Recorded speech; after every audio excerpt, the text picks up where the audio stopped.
നോക്കൂ, കംസൻ ഭഗവാൻ 10 വയസ്സുള്ള ഉണ്ണിയായിരുന്നു വധിക്കുന്ന സമയത്ത്. കോലാപീഠത്തിനെ വധിച്ച് ചാടി കയറി നെഞ്ചിൽ ഒറ്റയടിക്ക് തീർന്നു. എന്തുകൊണ്ട്? യോഗമായാദേവി പ്രത്യക്ഷപ്പെട്ട് പറഞ്ഞു, നിന്റെ അന്തകൻ ജനിച്ചിട്ടുണ്ട് ഭൂമിയിൽ, നീ എന്നെ കൊല്ലാൻ നോക്കിയിട്ട് പ്രത്യേകിച്ച് കാര്യമൊന്നുമില്ല.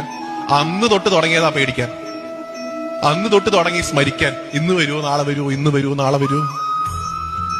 ആചാര്യന്മാരൊക്കെ വ്യാഖ്യാനിക്കാറുണ്ട്, ഊണ് കഴിക്കുന്ന സമയത്ത് ഉരുളയാക്കിയിട്ട് കംസൻ ഉരുള പൊട്ടിച്ച് നോക്കത്ര, ഇതിനകത്തുണ്ടോ? ലഡ്ഡു കൊടുക്കത്രേ മധുരയിൽ ആൾക്കാര് എന്തെങ്കിലും വിശേഷമാവുമ്പോ. കംസൻ ലഡ്ഡു എന്ന് ഉണക്കമുന്തിരിയൊക്കെ എടുത്ത് നോക്കി, ഇതിനകത്തുണ്ടോ?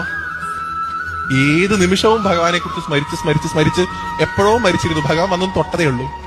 ഈ മലയുടെ കറ്റത്ത് പോയി നിൽക്കുന്ന ആൾക്കാരെ നമ്മളിങ്ങനെ ഊതുമ്പോ മറന്നില്ലേ? അതുപോലെ ഏതെങ്കിലും തരത്തിൽ ഭഗവാനുമായിട്ട് കണക്റ്റഡ് ആവുക, ഏത് തരത്തിലാണെങ്കിലും വേണ്ടില്ല, പക്ഷെ നിർബന്ധമായിട്ടും ആ സ്മരണ